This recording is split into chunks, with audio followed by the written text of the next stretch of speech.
बिस्मिल्लाहिर्रहमानिर्रहीम। अस्सलाम वालेकुम। खुश रहें, आबाद रहें, जहाँ भी रहें हैप्पी रहें और हेल्दी रहें। तो मैं हूँ फ़ाइज़ा और वेलकम करती हूँ आपको चटपटे पकवान में। चटपटे पकवान में आज आपसे कोई भी रेसिपी शेयर नहीं करूँगी, बल्कि इस वीडियो में हम देखेंगे कि बीफ के कीमे को हम किस तरीके से वॉश करेंगे ताकि इसकी जो टिपिकल सी स्मेल होती है वो भी नहीं आएगी और कीमा बहुत ही टेस्टी बनेगा। तो वीडियो को आपने स्किप नहीं करना बल्कि एंड तक देखना है। बहुत ही काम की बातें आप लोगों से शेयर करूंगी। तो यहाँ पर बीफ का कीमा ले लिया है मैंने तकरीबन 750 ग्राम। अब इसमें शामिल करूंगी मैं पानी टैप वाटर ले रही हूँ। और पानी डालने के बाद हम इसमें एक ऐसी चीज़ डालेंगे जिससे इसकी सारी स्मेल ख़त्म हो जाएगी। तो मैं इस्तेमाल करूंगी वाइट विनीगर या सफ़ेद सिरका, हर घर में मौजूद होता है। तकरीबन 750 ग्राम कीमे में आपने 2 टेबलस्पून भर के सिरका शामिल करना है और बहुत अच्छे तरीके से कीमे में और पानी में मिक्स कर देना है। अब हम क्या करेंगे, इसको कवर लगा कर रख देंगे तकरीबन 15 मिनट के लिए। 15 मिनट के बाद आप देखेंगे कि इसका कलर कितना चेंज हो चुका है। बस जी इसको मिक्स करें और कवर लगा कर छोड़ दें। कीमा आप बीफ का इस्तेमाल करेंगे या फिर मटन का, इनको धोने का एक ही तरीका है। तकरीबन 15 मिनट के बाद मैं क्या करूँगी, यहाँ पर ले ली है मैंने एक स्ट्रेनर, एक अलहदा से बाउल ले लेंगे और इसके ऊपर स्ट्रेनर रख देंगे। आपने कोशिश करनी है जो स्ट्रेनर या छलनी आप इस्तेमाल कर रहे हो उसके होल्स बहुत ही छोटे हों ताकि कीमा ज़ाया ना हो।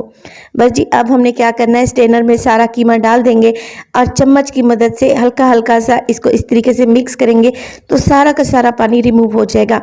कीमे में एक टिपिकल सी स्मेल होती है जो कि बिल्कुल भी ख़त्म नहीं होती और बाज़ लोग तो इसे खाना पसंद भी नहीं करते, मगर इस तरीके से अगर कीमा बनाएंगे तो बहुत ही लजीज बनेगा और इसमें स्मेल बिल्कुल भी नहीं आएगी। ये देखें कितना सारा ब्लड निकला है और ये ब्लड आपकी बॉडी में चला जाता और हाई ब्लड प्रेशर और कोलेस्ट्रॉल का बायस बनता। तो आपने क्या करना है, इसको रिमूव कर देना है और दोबारा से वही अमल करना है। पानी डालें और मिक्स कर लें। दूसरी दफ़ा हमें इसे रखने की ज़रूरत नहीं है। मिक्स करने के बाद दोबारा से इसे स्ट्रेनर में डालकर छान लेंगे और तकरीबन 2 से 3 मरतबा इसी तरीके से हम कीमे को वॉश करेंगे।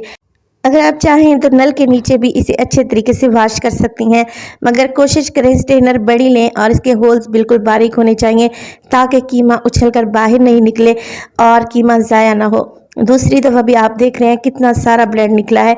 तकरीबन 3 दफ़ा मैंने इसे अच्छे तरीके से वॉश किया है और आप देख रहे हैं कीमे का कलर बिल्कुल चेंज हो गया है। अब आप इसे जिस तरीके से मर्ज़ी पकाएं, ये इंतहाई टेस्टी बनेगा और इसमें से स्मेल बिल्कुल भी नहीं आएगी। आप इसे इस तरीके से वॉश करके फ्रीज़ करके भी रख सकते हैं। तो यहाँ पे देखें कितना ज़बरदस्त सा मैंने सालन तैयार किया है। वीडियो अगर अच्छी लगे तो लाइक कर दें और चटपटे पकवान को सब्सक्राइब कर लें और अपने फैमिली और फ्रेंड्स में भी शेयर किया करें। तो अपना बहुत सारा ख्याल रखिएगा। फ़ाइज़ा को भी अपनी दुआओं में याद रखिएगा। मुझे दीजिए इजाज़त। टिल देन, अल्लाह निगहबान।